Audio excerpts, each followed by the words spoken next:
Berapa banyak saudara tahu tentang angka 007, 007? What? Cuma segelintir orang tahu angka 007? Sebentar. Ini milenial atau baru lahir 2-3 bulan lalu? Apakah 007? Ya, rupanya malas angkat tangan, Pak. James Bond, waduh, buat dunia perfilman Hollywood maupun Inggris, itu angka yang menghasilkan keuntungan besar. Saya selalu lihat bahwa mereka bisa menghasilkan uang triliunan rupiah dari film tersebut. Tetapi buat dunia penerbangan Korea Selatan, angka 007 itu angka yang memilukan. Karena apa? Ada tragedi terbesar, kecelakaan pesawat terbang Korean Air September tahun 83. Pesawat Korean Air terbang dari JFK New York, terbang ke Gimpo waktu itu, belum Incheon Seoul. Dan mereka singgah lebih dulu di transit di namanya Alaska. Dan saudara tahu nomor penerbangannya adalah Boeing 747 seri 007. Selama terbang dari JFK sampai ke saya lupa nama kotanya itu, Anchorage, Kanada, Amerika, Alaska, gak ada masalah. Dan pada waktu itu belum ada sistem GPS, Global Positioning Satellite. Yang ada adalah sistem koordinat. Jadi pilot harus disiplin mengikuti dengan cermat sistem koordinat itu. Entah kenapa pilot pengganti yang berikutnya dari Anchorage menuju ke Gimpo di Seoul, itu sejak berangkat nggak taat kepada titik koordinat yang ditentukan. Cuma beda beberapa derajat saja. Tapi saudara buat imajinasi di pikiran saudara. Sedianya mereka berangkat menuju ke Gimpo di Seoul. Tapi karena sejak berangkat kurang disiplin soal titik-titik koordinat, hanya melenceng beberapa derajat. Tapi kalau ditarik garis perjalanan ribuan kilometer dan sekian jam perjalanan, maka itu makin lama makin terjadi jarak memisah seperti ini. Bisa membayangkan ya? Seharusnya ke Incheon, Gimpo, tapi mereka ada di sini sekarang. Nah, di sini di mana? Mereka ada di Laut Okhotsk, zona militer Uni Soviet waktu itu. Belum Rusia seperti sekarang, masih Uni Soviet waktu itu masih saingan Amerika Serikat, negara adidaya, superpower. Dan tanpa babi bu ditangkap oleh radar daripada pihak militer Uni Soviet.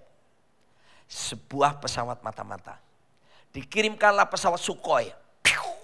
Tanpa babi bu. Ditembak. Meledak di udara. 240 penumpang meninggal. Ditambah 30 kru. 270 orang meninggal dunia. Tragedi terbesar. Why? Karena mereka tidak mengikuti tuntunan daripada koordinat yang harus ditentukan. Dengar saudara, saya akan sharing. Kenapa kita jumpai dalam hidup ini banyak orang gak bisa maksimal. Seharusnya Tuhan sudah menentukan seseorang itu ditentukan dia bisa maksimal, dia bisa efektif, dia bisa berdaya guna luar biasa. Dia punya potensi yang luar biasa. Kenapa tidak? Karena orang-orang tersebut tidak mengikuti titik-titik koordinat dari kerajaan sorga yang seharusnya ditentukan untuk setiap orang. Saya tunjukkan dalam Alkitab, dalam Kejadian pasal yang kedua ayat yang ke-15. Ketika Tuhan pertama menciptakan manusia. Sorry hari ini saya datang dengan suara yang serak. Jadi begini, pertama kali Tuhan menciptakan manusia, yang diciptakan itu laki-laki. Kalau saudara tanya, kenapa kok laki-laki? Itu nanti kalau di kerajaan sorga nanti ketemu Tuhan kita tanya. Tapi itu hak prerogatifnya Tuhan. Dia ciptakan laki-laki pertama. So saya ngomong sama yang laki-laki sekarang. Baik laki-laki yang sudah menikah maupun laki-laki yang belum menikah. Baru sudah itu saya akan ngomong buat yang perempuan. Saudara aku dikasih Tuhan. Why God created male and female. This is very important message for you all. Kita mesti ngerti the original purpose. Maksud awal, mula-mula. Kenapa Tuhan menciptakan laki-laki? Kenapa Tuhan menciptakan perempuan? Ternyata sudah ada titik-titik koordinatnya yang Tuhan tentukan. Dan kalau tidak ikuti titik-titik koordinat ini, kamu akan missing the goal. Kamu akan meleset dari sasaran. Kamu bahkan tidak akan pernah bisa maksimal. Karena kamu tidak menuju sasaran yang Tuhan inginkan. Saya akan tunjukkan Kejadian 2 ayat 15. Kalau boleh multimedia. Karena ini tiba-tiba muncul, jadi saya tidak sesuai apa yang bahan yang sudah PowerPoint yang sudah berikan kepada tim daripada media.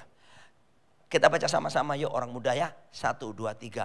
Tuhan Allah mengambil manusia itu dan menempatkannya dalam Taman Eden untuk apa? Mengusahakan dan memelihara taman itu. Sampai di sini dulu. Jadi Tuhan ciptakan laki-laki namanya Adam. Lalu Adam ini ditempatkan sama Tuhan di Taman Eden. Jadi laki-laki ya. Dan saya akan ngomong sama laki-laki. Bagaimana maksud Tuhan sebetulnya sejak awal tentang laki-laki. Pertama, semua pria Anda harus pastikan sungguh-sungguh. Anda hidup hari ini dan seterusnya. Anda hidup dalam lingkungan yang disebut Eden Garden, Taman Eden. What is the meaning of Eden Garden? Apa sih Pak Taman Eden? Pak, di sini taman di daerah ini kurang Pak. Bukan taman itu yang saya maksudkan. Eden itu bahasa aslinya mengandung pengertian the spot of the presence of God. Atau the place of the presence of God. Tempat hadiratnya Tuhan. Nah, apa yang Tuhan inginkan bagi setiap laki-laki di sini? Kamu akan maksimal. Kamu tidak akan meleset dari sasaran titik koordinat. Kalau kamu membiasakan hidup, kamu melekat dengan Tuhan, kamu bergaul dengan Tuhan, kamu hidup dalam lingkungan hadirat Tuhan. Makanya Yesus berkata, Alkitab berkata, di luar aku kamu tidak pernah bisa berbuat apa-apa. Hadirat Tuhan itu sangat kita butuhkan. Dan yang luar biasa di sini, hadirat Tuhan itu dalam bahasa aslinya berbicara tentang wajah Tuhan. Makanya di Alkitab Perjanjian Lama berkat keimamatan, saya usul ini Pak Apolos. Sebaiknya ada banyak doa berkat. Itu pakai doa berkat keimamatan. Yang Alkitab bilang begini, Tuhan memberkati engkau serta melindungi engkau. Coba kunci A, saya pakai lagu. Sorry ya hari ini suara saya kecapean saudara. Kalau saya lakukan begini. Tuhan memberkatimu dan melindungimu. Tuhan menyinarimu dengan wajahnya, beri kasih karunia, hadapkan wajahnya dan beri damai sejahtera. Amin. Pernah dengar doa berkat dari mimbar gitu? Itu penting Pak. Kenapa? Kok Tuhan ngajari sama imam-imam Perjanjian Lama. Tuhan memberkatimu, melindungimu, menyinarimu dengan wajahnya. Menghadapkan wajahnya. Kenapa? Karena itu bicara the presence of God. Supaya orang dibawa kepada jalur tepat. Jangan cuma bergaul dengan Tuhan ketika ibadah seperti ini my friend. Kita jadi rohani karena kita suasana ibadah. Begitu di luar udah gak rohani lagi. Rohana. Kalau ada nama rohani maaf bukan Anda. Di dalam gereja kita bisa haleluya. Ya, di luar halelupa. Bahkan lebih tragis lagi halilintar. Hei, itu pola pikir Yunani. Pola pikir Yunani memisahkan antara yang rohani dengan yang sekuler. Itu Yunani. Tapi pola pikir Ibrani di mana Alkitab terbentuk itu berbicara tentang tidak ada pembedaan antara rohani dengan sekuler. Jadi ketika kita di gereja, sikap kita rohani dalam marketplace, dalam pekerjaan kita, dalam keluarga kita, kuliah kita, dimanapun kita, sikap kita sama seperti kita ada di dalam tempat kebaktian. Dalam lingkungan hadirat Tuhan. Pria-pria, saya jamin kalau kamu lakukan ini, wow, bukan karena nyanyinya, bukan karena lagunya. Saya beritahu, saya mengajar praise and worship 30 tahun saudara. Dan saya beritahu kepada saudara, saya tidak pernah ketemukan satu ayat yang menjamin Anda masuk hadirat Tuhan gara-gara suaramu, gara-gara lagumu, gara-gara musikmu. Oke, kita perlu alat musik, kita perlu praise and worship, kita membutuhkan. Tetapi dia tidak menjadi garansi untuk kamu bisa ketemu Tuhan. Alkitab bilang, only one way we can enter to the presence of God.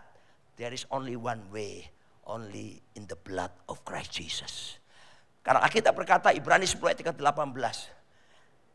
marilah kita menghampiri tata kasih karunia Tuhan dengan penuh keberanian dan dengan darahnya.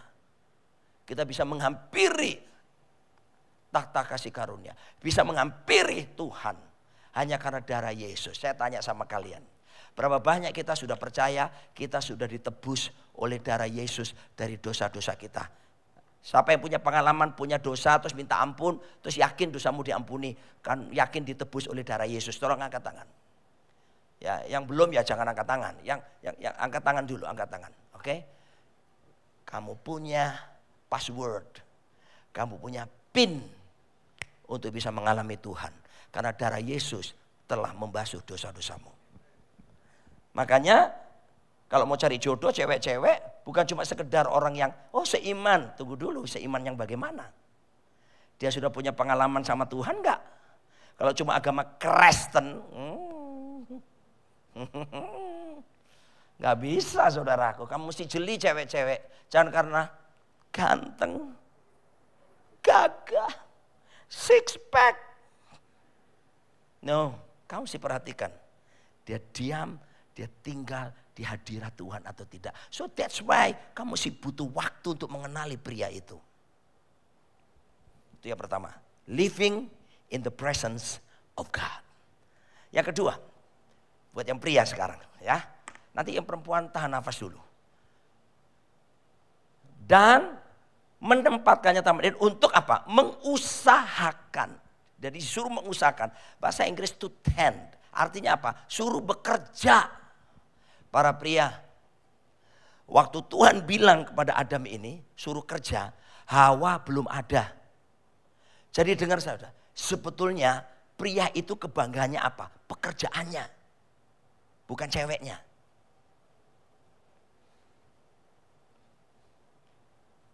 Tanya sama papa mamamu yang pernah di PHK atau kehilangan pekerjaan. Khususnya papamu. Pasti stres berat. Karena apa? Karena pria diciptakan untuk bekerja. Jadi dengar cewek-cewek. Jangan pacaran sama cowok yang belum bekerja. Kok enggak enak ya Pak Apolos? Kok rasanya ada penolakan apa yang saya bilang ya. Rasanya mata mereka jadi kayak enggak terima gitu ya. Ya sudahlah, habis ini kan selesai kebaktian saya pulang. Ini kebaktian keempat kan, udah selesai tugas saya. Saudaraku dikasih Tuhan, dengar baik-baik. Ya, kerja. Makanya gini loh. Menurut saya, sebaiknya kalau orang berani mau pacaran, orang itu berani untuk ke depan berpikir menikah. Kenapa? Karena berpacaran itu persiapan untuk menuju pernikahan. Bila di tengah jalan gak cocok, putus, itu biasa. Gak apa-apa.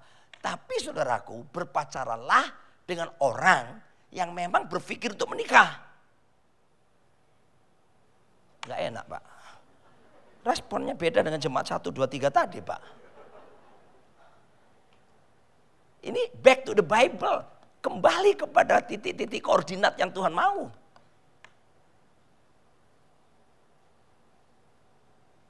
Ya, jadi pastikan dia berniat untuk ke depan menikah dan pastikan cowok itu cowok yang bekerja. Sekalipun dia anak orang kaya. Jangan sampai dia, "Ma, kenapa? Pa, kenapa? Tak duit dong, kenapa? Mau traktir cewek gue." Ya ilah saudaraku. Lebih baik kan sekalipun kamu gajimu enggak besar. Terus kamu ajak makan cewekmu. Walaupun pinggir jalan, Kentucky, tahu Kentucky ya? Kentara kaki. Tenda-tenda yang kelihatan kakinya dari luar itu lah. Kentaki, kentara kaki. Makanan sederhana, mie goreng, nasi goreng sejenisnya 20.000, 25.000 plus minumannya. Tapi sambil ngomong, sayang, kamu tahu nggak? Ini dari uang hasil kerjaku. Aku mau melakukan ini karena aku mencintai kamu. Itu jauh lebih berarti daripada Pak Ma, cepat-cepatan. Bapak, Cetio. Kemana? 1 juta men. Kenapa? Gue mau traktir cewek gue di mana? Howdy Lau. Ada di bawah. Kerja. You have to, kamu harus punya apa yang disebut fighting spirit laki-laki. Jangan mudah menyerah. Kamu harus punya semangat kerja keras. Milenial. Work hard is very important. Not only work smart. Ya. Anak saya 3 milenial. Dan anak saya yang pertama sudah bisnis. Dia master business administration lulusan Amerika Serikat. Satu kali dia datang sama saya, Papa, aku dapat uang saham. Masih muda, belum menikah. Sekarang baru 29 tahun. Dan dia bilang gini, aku mau tanam ke robot trading. Gimana ceritanya? Keuntungannya gini-gini. Saya langsung bilang, Fit, namanya David, jangan Fit, kalau ada usaha yang keuntungannya lebih tinggi daripada suku bunga bank dalam tempo yang cepat, patut diragukan. Pak, ini resmi Pak, kantornya ada, legal Pak. Ya sudah, anak milenial sekarang nggak kayak zaman saya dulu, orang tua mendidik, nggak boleh gitu. Nggak, kalau sekarang ya sudah, sekarang tergantung keputusanmu. Kamu sudah dewasa, udah. Dia tanam saudaraku. Tidak lama dia datang sama saya. Pak, diblokir Pak. Pak, betul Papa, kapok aku. Nah udah. Karena anak-anak muda berpikir apa? Work smart. Alkitab bilang, kamu mesti mengusahakan. Kerja. Kerja keras itu penting. Presiden kita sudah ngajarkan itu loh. Kerja.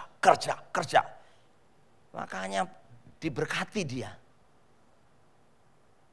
Loh, saya tidak kampanye apa-apa, saya tidak berhubungan dengan partai politik manapun. Saya cuma menghargai presiden saya karena come on man. Ini orang sampai pergi ke Ukraina.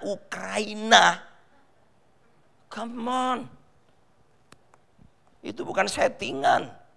Ngertilah saya walaupun pendeta sok-sok settingan itu. Tapi itu bukan settingan. Kerja. Kalau ada laki-laki di sebelahmu ngomong, kerja. Kerja keras. Kalau yang masih sekolah, belajar. Belajar sungguh-sungguh.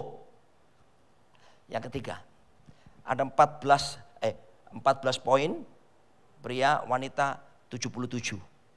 Jadi ini kepada terakhir, jadi ada terbatas waktu kan? Haleluya, enggak lah.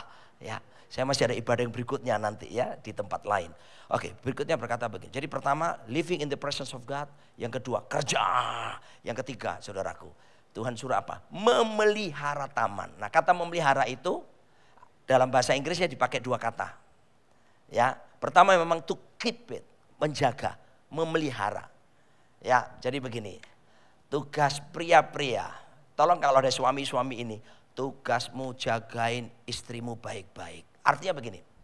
Banyak pria bisa jaga istrinya dari jaga fisiknya. Kalau ada cowok lain ganggu, lu jangan macam-macam ya. Kenapa ya Maya? Bini gue. Langkai dulu mayat gue. Sedap istrinya. Oh so sweet. Suami gue Superman.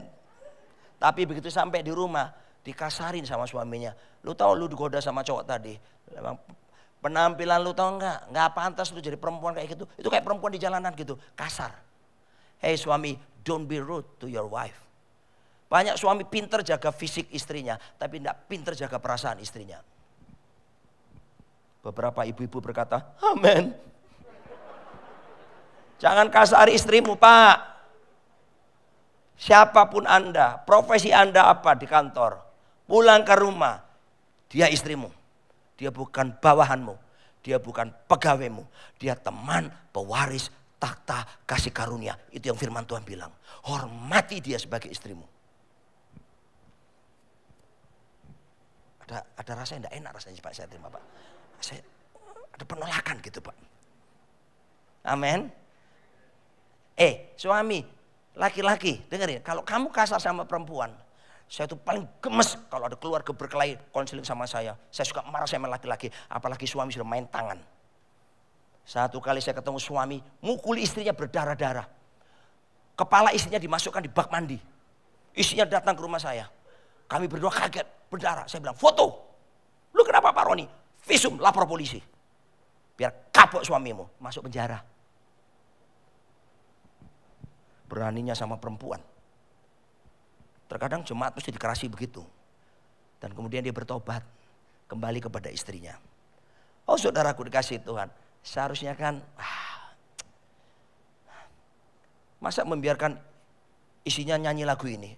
G. Sorry lagi serak ya. Tapi saya paksakan. Atau FF terlalu tinggi. Bagaimana kalau aku tidak baik-baik saja? Gak tahu dia ketinggalan zaman. Kamu terlalu rohani. Kamu mau belajar mengenal dunia yang luas ini.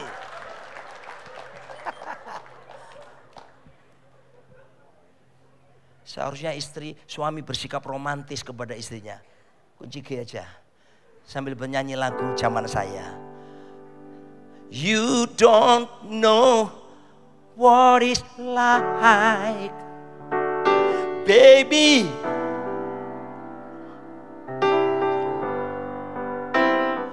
To love somebody, yeah, to love somebody the way I love you.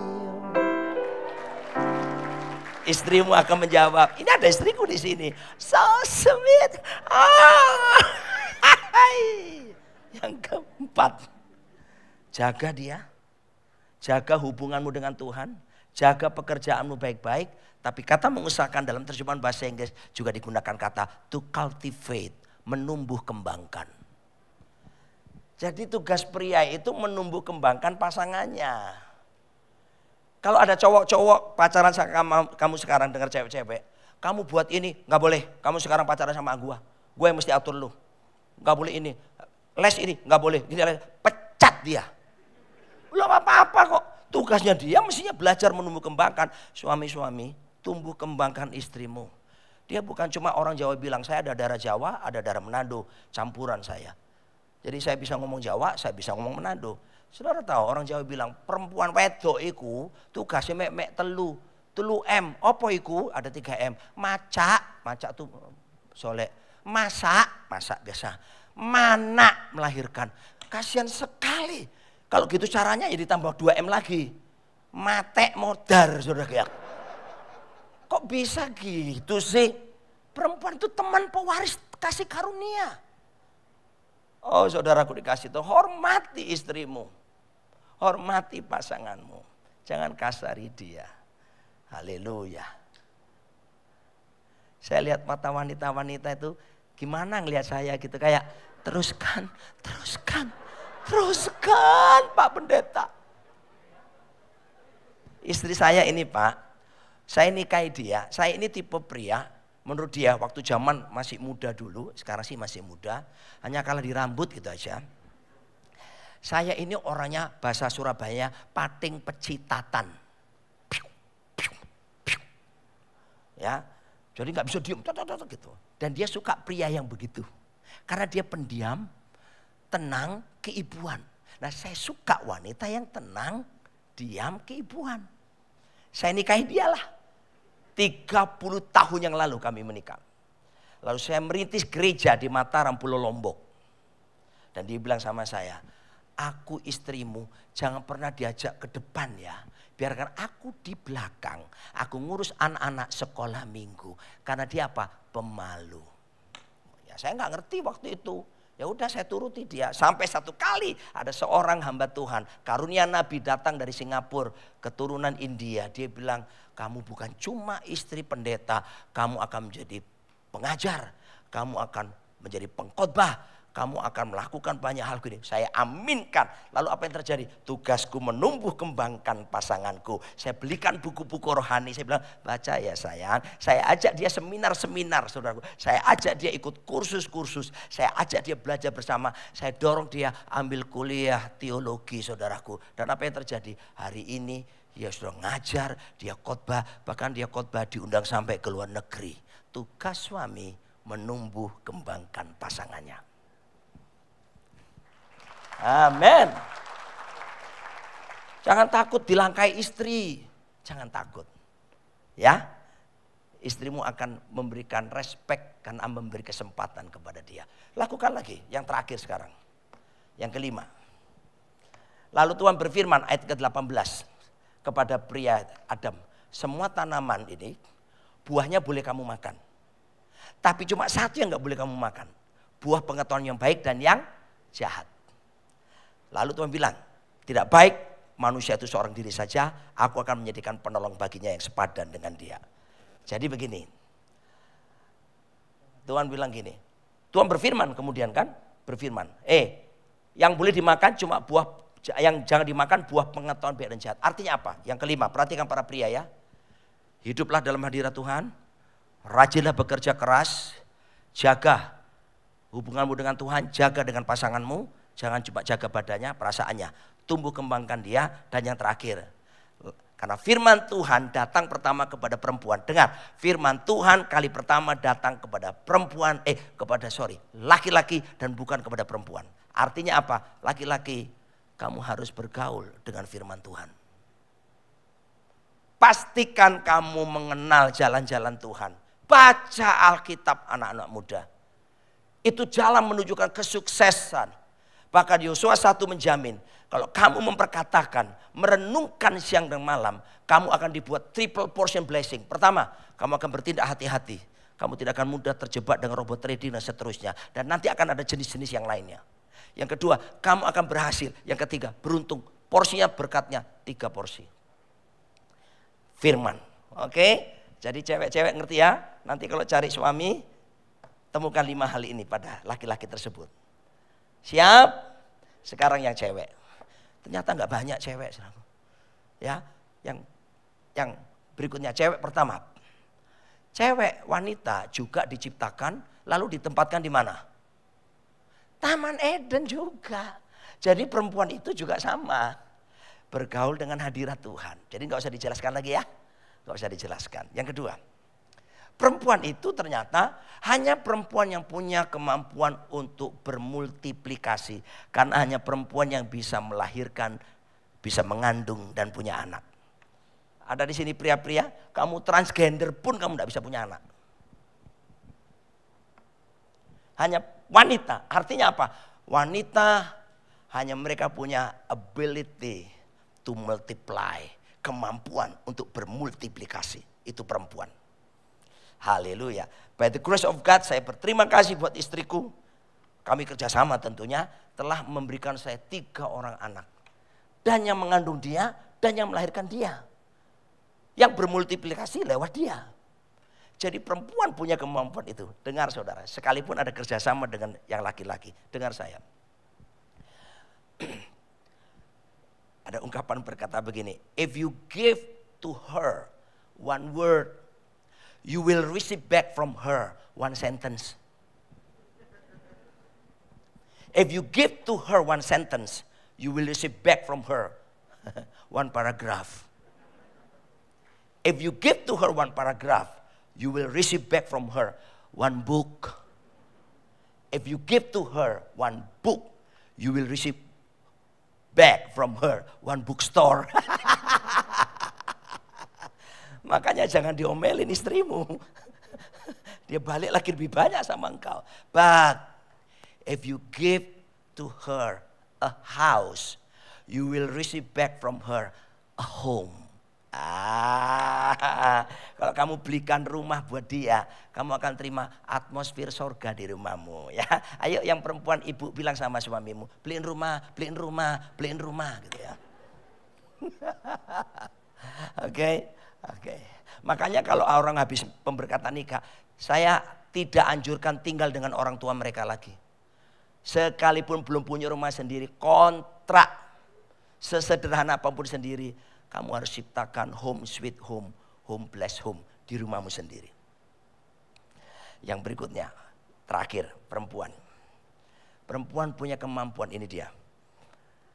Tidak baik kalau manusia itu seorang diri saja, aku akan menjadikan penolong baginya yang sepadan dengan dia. Nah, Tuhan bilang gini, it's not good for man to be alone.